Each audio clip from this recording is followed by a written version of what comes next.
Sziasztok, kedveskéim! Hogyha elegetek van a reggeli puffat érzésből, vagy a hasatok körüli és a csípőtök körüli zsírpárnákból, bármit megteszünk, és egyszerűen nem mozdul sem a zsírpárna, sem az érzetünk, akkor ez a videó most nektek fog szólni. Kriszti vagyok, az életfűszeres, és 2007 óta foglalkozom egészséges étellel, élettel, házon kívül és belül. Ez itt az fogyásunknak a nagy videója, összekapcsolva ezzel a médiumi gyógyítónak az életmódjával, amiket tanít, úgyhogy most mindenre, még a kérdésekre is választ fogok adni. Először is meg akarlak nyugtatni, hogy ez nem korfüggő és nem embertípus függő, nyilván ebben meg génállomány függő, nyilván ezek is valamelyest szerepet játszanak, de nem a fő kérdés. A fő kérdés az, hogy mit eszel, mivel, és mit nem eszel.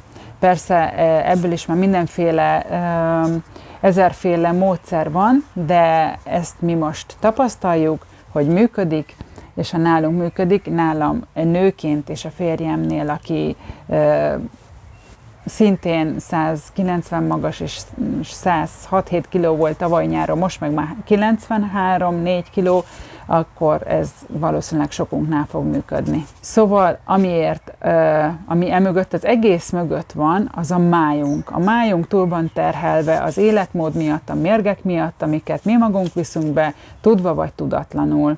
Úgyhogy Anthony William ezt a módszert alaposan eltanítja, sok könyvben, 6 vagy 7 könyvet írt, rengeteg podcast van, meg mindenféle YouTube csatornája is van, vagy TikTok, nem is tudom, de lényeg az, hogy elmagyarázza, hogy a májunkat kell méregteleníteni, felkönnyíteni azáltal, hogy ne legyen tele különböző vírusokkal, baktériumokkal, nehézfémekkel és minden mással, amitől szegény szenved. Nekünk ez az életmód, ez az Anthony William féle médiumi gyógyító módszer hozta meg az áttörést, pedig milliót próbáltam én is. Volt, hogy minden nap másfél órát tornáztam, és alig akart megmozdulni rólam. Ugyanúgy a makacs zsír, pedig ez már nem is tudom hány évvel ezelőtt volt, úgyhogy és másképp ettem, és nagyon-nagyon régóta kezdtem egészen fiatalon, talán még gyerekkoromban is, amikor még nem tehettem meg, mert anyukám adott nekem enni, már akkor sem akartam állati eredetű ételeket enni, és amikor elköltöztem, akkor pedig onnantól kezdve vegetáriánus per vegán lettem, tehát nagyon kevés tejterméket ettünk, aztán később azt is elhagytuk, és ezt is rosszul csináltam.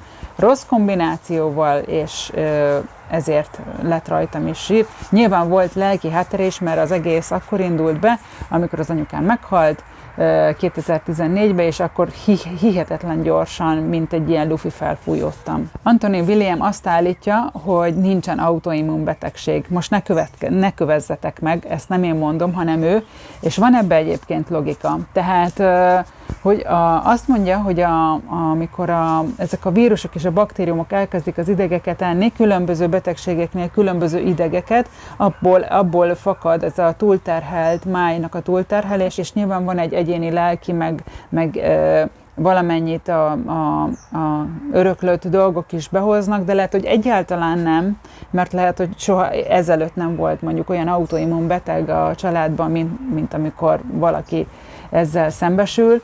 Tehát amikor az idegrendszert, azt a bizonyos idegrendszert elkezdi egy vírus vagy egy baktérium enni, azt a végződést, akkor alakulnak ki ezek a különböző típusok.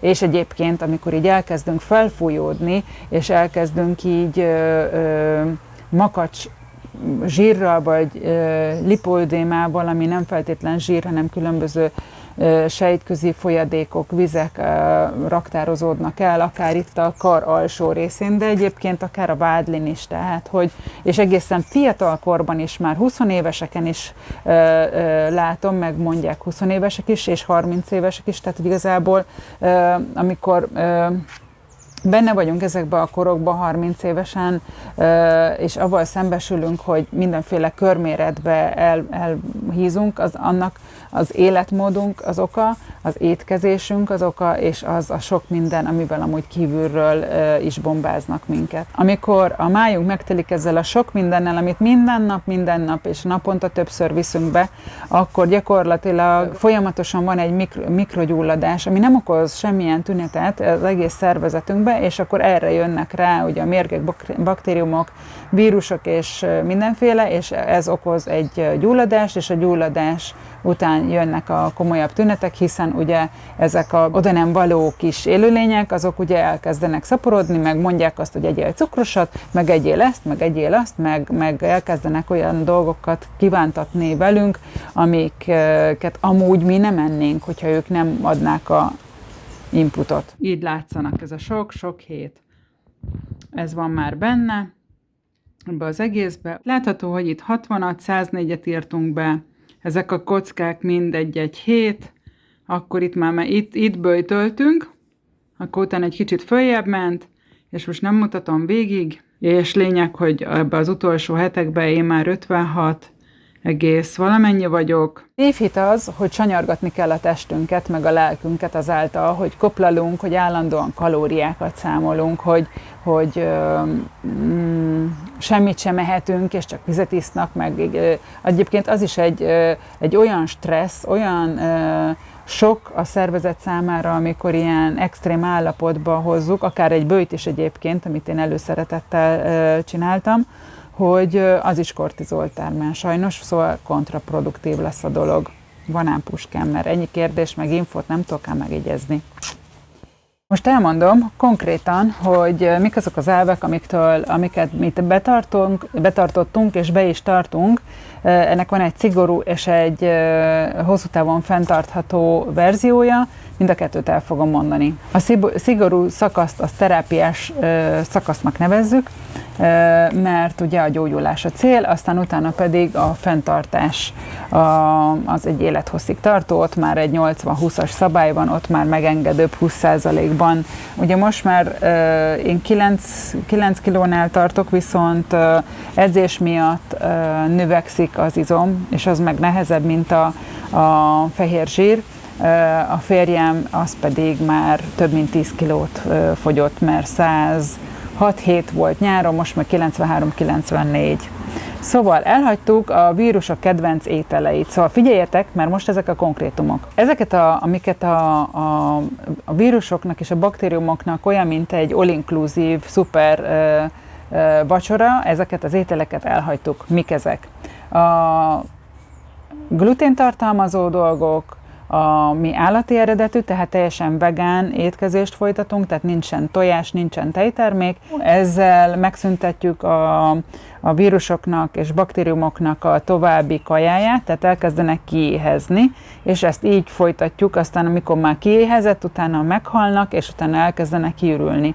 Ha egyszerre nagyon sokan halnak meg, akkor túl sok lesz a májnak maga a méregtelenítés, hogy megint csak kontraproduktív, szóval szépen ezeket az ételeket elhagyni, és támogatjuk a májat, és az elején nyilván takarítási mizéria lesz. Bevezettük a szigorú zsírmentes étkezést, ebből kétféle verzió van. A szigorú az, hogy délelőtt semmit nem eszünk, mi egyáltalán nem eszünk zsíradékot. A terápiás szakaszban, ha már valaki elérte azt a súlyt, vagy nincsenek tünetei, akkor be lehet azt vezetni, hogy a nap 80%-ában ezeket szigorúan betartjuk, és délutántól 20%-ban pedig lehet egy kicsit zsírosabba tenni, de akkor is betartva a vegán és gluténmentes étkezést. A zsíradékot lehet egy kicsit megengedőbben bánni vele. És miért van az, hogy délig nem ehetünk zsírt, aztán utána pedig megengedőbbek lehetünk vele, mármint amikor nem terápiás szakaszban vagyunk? Azért, mert a máj hajnaltól délig takarít, és ha reggelire rántottát eszünk, vagy valami olajos dolgot eszünk, vagy iszunk, a máj azonnal leáll a méregtelenítéssel, és elkezdi emészteni, és akkor nem hagytunk a májnak elég időt dolgozni, így elkezdi kipompálni a régi a régi raktárakat, a régi dolgokat, tehát nem tud már a gyógyulással, a rehabilitációval foglalkozni, hanem rögtön a mait el kell kezdenie feldolgozni.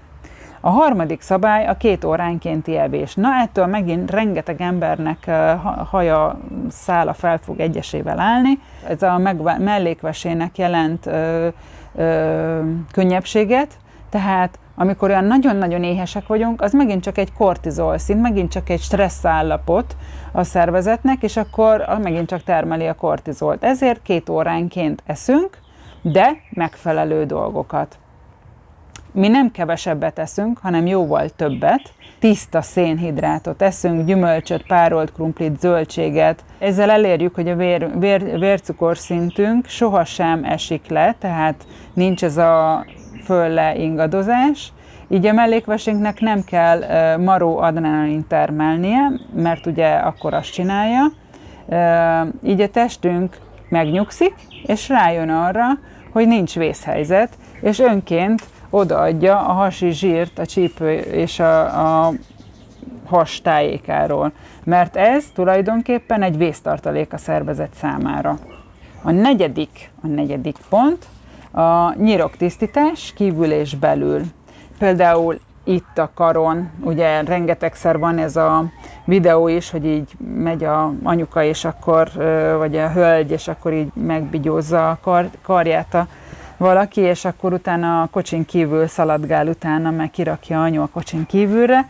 Szóval ez egy necces kérdés, de hogyha izmot erősítjük, tehát súlyzós edzést csinálunk, és megfelelő, ugye így étkezünk, meg lehet különböző dolgokkal, ezt el fogom mondani, mivel lehet a nyirok tisztítást csinálni. Tehát a 10 kilónak az egy része nem zsír volt, hanem pangó, mérgező folyadék, lipóödéma, erről szerintem már minden hölgy hallott. Ez belülről mi az ellerlével takarítjuk ki, ugye mit reggel abban kezdünk, először ugye a citromos vízzel, de utána az ellerlével, és lehet kívülről dörzsölni ilyen lufaszivacsal, vagy dörzsikesztyűvel, vagy puha kefével, vagy elmenni masszázsra, ahol ezt megindítják, és segítenek kivezetni a szervezetből. Ez a 4 fő pont, ami elindította nekünk a gyógyulást, a jobbulást, a fogyást, azt, hogy sokkal jobban, tisztábban érezzük a dolgokat, azt, hogy például teljesen mások, amiket kívánunk, mert most már a mi testünk, a valódi, igazi testünk küldi a jeleket, és nem a bennünk lévő kis rostcsontok. Úgyhogy például én nekem minden ebéd után kívánok egy icipici kis édes valamit. És azt figyeltem meg, eddig most ebben a 4-5 hónapban már, én egy icipici juharszirupot, ami megengedett 20%-ban, azt fogyasztottam egy kicsit, viszont van, hogy napokig eszembe se jut. Úgyhogy ez egy nagyon, nagyon jó hír, mert gyakorlatilag tisztul a szervezetem. Ugye mi minden reggel az ellerlével, hát nem kezdjük, de az ivást az ellerlével kezdjük, ugye ez klasztersót tartalmaz, és tele van ásványi anyagokkal, meg mindennel, nagyon segíti a szervezetnek a regenerálódását, gyógyulását, feltölti minden csuda jóval, úgyhogy egészségünkre. Aki esetleg ki szeretné próbálni, az sosem egy egész ekkora mennyiséggel kezdi, hanem kicsivel, hogyha undorodik tőle, akkor lehet uborkalével kezdeni, és mindig egy picit próbálgatni. Úgyhogy Zeller-lére fel. Érdemes kiöblögetni a szánkat, bár nem szép, de viszont a fogakat, mindent gyógyítja, regenerálja, a szerkezetét javítja, bármi pici sérülés lenne rajta, akkor begyógyítja, és a szájban lévő sok baci egyensúlyát és helyreállítja a folyamatokat. Egyébként mellékesen fehéríti a fogat, nem úgy, mint a zöld turmix, ami viszont nem, mármint attól zöld, ugye, hogy belerakjuk a spirulinát. Úgyhogy nekem nagyon ízlik, de nyilván ebbe is most már több mint 4 hónapja isszuk minden reggel, és változik az íze, ebből is több fajta van, meg hát mi is mindig másmilyen állapotban vagyunk, úgyhogy ez a zellertől is függ, meg tőlünk is függ, hogy ez most mennyire ízlik, vagy nem ízlik. Hogy néz ki a napom? Reggeltől estig, mit csinálok, és hogyan. Ébredés után, ahogy felébredek, ez olyan 5-6, maximum fél hét szokott lenni.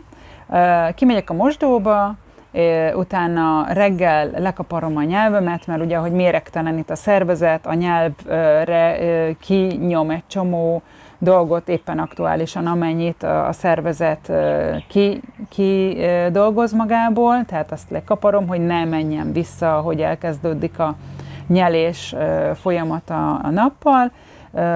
Akkor felmelegítem a vizemet, megcsinálom a citromos, fél literes citromos vizemet, amivel átmosom, segítek a szervezetemnek, hogy a méreganyag, amit termelt a máj, az ki tudjon ürülni, és én még akkor visszafekszem egy kicsit, és rá pihenek, és rákészülök, hangolódom, programozom az aznapi napomat, elképzelem, átgondolom, hogy mit akarok csinálni, és amikor körülbelül egy fél óra el szokott telni, ha ez megvan, akkor megcsinálom az ágyomat, és az ágyon egy nyújtó és különböző torna gyakorlatokat elkezdem megcsinálni. Ekkor már nagyon büszke vagyok, mert már egy csomó mindent csináltam. Párhuzamosan csinálom, elkezdem a súlyzós edzéseket, vagyis az edzést, különböző tornagyakorlatokat, és miközben a pihenésem van, csinálom az arcfürdőt. Ezeket majd szépen ide be fogjuk vágni, hogy ma is tornáztam, és csináltam az arcjégfürdőt, és ez így párhuzamosan megy. Ezt imádjuk egyébként, pláne ebbe a melegbe, isteni szuper jól esik, itt a vágusz ideg, ahogy egyébként a koreaiaknak ez a fő szépségtépjük, tehát nem csak az, hogy egészséges, hanem eszméletlenül szépíti a bőrt, és ugye az arcon is, amikor az arcot kezeljük, masszírozzuk, bármi történik, akkor az egész testre kihat, mert 72 kis izom is van rajta, illetve tele van idegvégzőtésekkel, tehát ha ezt masszírozzuk, mert a teleme itt megy föl, így a fascia így végig, akkor az egész testre egy kicsit, egyébként az egyik tornagyakorlat direkt olyan, hogy az arcot is, amikor így hátra kinyújtom és így csinálok, így, akkor meg vannak ilyen viccesen kinéző, de amúgy nagyon szépen bemozgatja ezeket, és akkor itt az egész nyak szépen feszes, most biztos össze-vissza dolgozik a mikrofon, úgyhogy bocsánat érte, hazajong, vagy zörög, és utána pedig kijövünk ide. Sokáig bent, ugye hideg volt, és bent meditáltunk az ágyon, vagy ülve a nappaliba, de mióta ilyen jó idő van, kijöttünk a teraszra, és csicseregnek a madarak, és fúj néha a szél, és bekapcsolódik földanyácska is a mi kis meditációnkba, amit Nagy Krisztina Éva meditációira szoktunk a minőségi én időnkkel elindítani a napot. Nagyon jó szívvel ajánlom őt, ide be fogjuk tenni az ő elérhetőségét, linkjét. Most majd lesz egy ilyen 12 alkalmas meditáció, kristályokkal, mindenféle csodával együtt, úgyhogy szívből ajánlom. Egy szónak is 100 a vége, mindenképpen fontos ezt a belső egyensúlyunkat valahogy erősíteni, és erre a meditáció szuper eszköz, bárki is legyen, én őt ajánlom. Amíg én tornázom, addig az Árpi megcsinálja az ellerlének a kipréselését. Ezt az ellerlét a legjobb ebből a géppel kipréselni. Erre majd fogok egy videóba kitérni, mert ez is volt kérdés, hogy milyen géppel. Sokféleképpen ki lehet, de nem javaslom a turmixolás kinyomást, érdemes beruházni, vagy kölcsönkérni. Biztos mindenkinek van a közelébe, akiknek ott van használatlanul egy ilyen gép, kölcsön kell kérni, és akkor kipróbálni, meg szépen megnézni, hogy érdemes-e beruházni rá. Ha megittuk az ellerlét, azután 15-30 percet várni kell, bármi előtte is és utána is várni kell, és gyakorlatilag utána lehet enni-inni. mi a zöld turmixot szoktuk inni, ebbe ez egy ilyen nehézfém kivezető, megkötő turmix, ebbe van vadáfonya, árpa, fű, lé, por, ami azért fontos, mert az árpának nem a egyéb részében van benne, hanem még amikor fű, abból a abból a állapotából préselik ki a levet, vagy csinálnak belőle abból a fűből port, és az nem tartalmaz glutént. Spirulina, van egy ilyen speciális alga, de ezt ki lehet hagyni. Ha valaki bírja, én nem bírom a koriandert, akkor az is nagyon szuper, ha az belekerül, és akkor ezt leturmixoljuk, és ezzel ebédig el is vagyunk. Ezelőtt az idő alatt szoktam megcsinálni az ebédet. Utána ebédelünk, és akkor 2 után pedig mindenki elmegy a dolgára, amit éppen tervez aznapra. Mivel az én férjecském az csoda dolgokat tud, terapeuta is, ilyen testi-lelki terapeuta, meg különböző masszázsokat tud, ezért vannak dolgok, amiket rajtam is, vagy velem is megtehet, mert bizonyos terápiákat ugye családtaggal, feleséggel, rokonnal nem tehetünk meg, úgyhogy a különböző masszázsokkal tudja segíteni az én folyamataimat, illetve egy dolgot megtehet velem, ami a lelkemre is hat, az a metamorf masszázs, ez egy ilyen nagyon finom energetikai, nem is masszázsnak mondanám, de lényeg az, hogy pihenve gyógyulunk. Ha valaki itt van a környékben, mi Érden lakunk, tehát, hogyha valaki itt van a környékben, akkor nagyon-nagyon jó szívvel ajánlom, mert zseniális, nagyon-nagyon profi, és nekem már sok mindenbe tudott így segíteni. Nyilván másnak még több mindenben, mert velük több mindent megtehet, úgyhogy gyertek, de ha valaki nem itt Pest, itt Érd környékén van, akkor mindenki keressen magának olyat, aki tud masszírozni a testet, vagy lipoödémás masszást tud tartani, vagy amilyen folyamatban éppen vagyunk, mert ugye azon kívül, hogy ezzel megdolgozzuk a testet, azokon a rétegeken bekapcsol a lélek is. Lehetünk érzékenyebbek, sírosabbak, ingerültebbek, és hogyha az egész folyamatot nagyon jó sok citromos vízzel meg lehet támogatni, ez mindig segít, meg a tiszta, natur párolt krumpli, az így mágnesként szívja föl és balanszírozza ki a dolgot, akkor ezekkel lehet operálni. Hát most direkt én is idejöttem egy kicsit erre a hintára, mert nagyon büszke vagyok magamra, mert azért ez egy nagy falat volt ezt így átgondolni, meg kérdésekre is válaszoltam, de ugye a legfőbb elveket ugye átvettük. Kérlek, ha még nem tetted meg, akkor lájkold a videót, meg iratkozz fel, ebben támogatva a munkámat és a csatornát, illetve ebben te is hamarabb kapod meg a videókat. Köszönöm. A lényeg az, hogy ha van kérdésetek, akkor tegyétek fel, és puszi, Kriszti voltam, az életfűszer. Puszi, ja, és ne felejtsetek el játszani, úgyhogy én most egy kicsit hintázom. Puszi!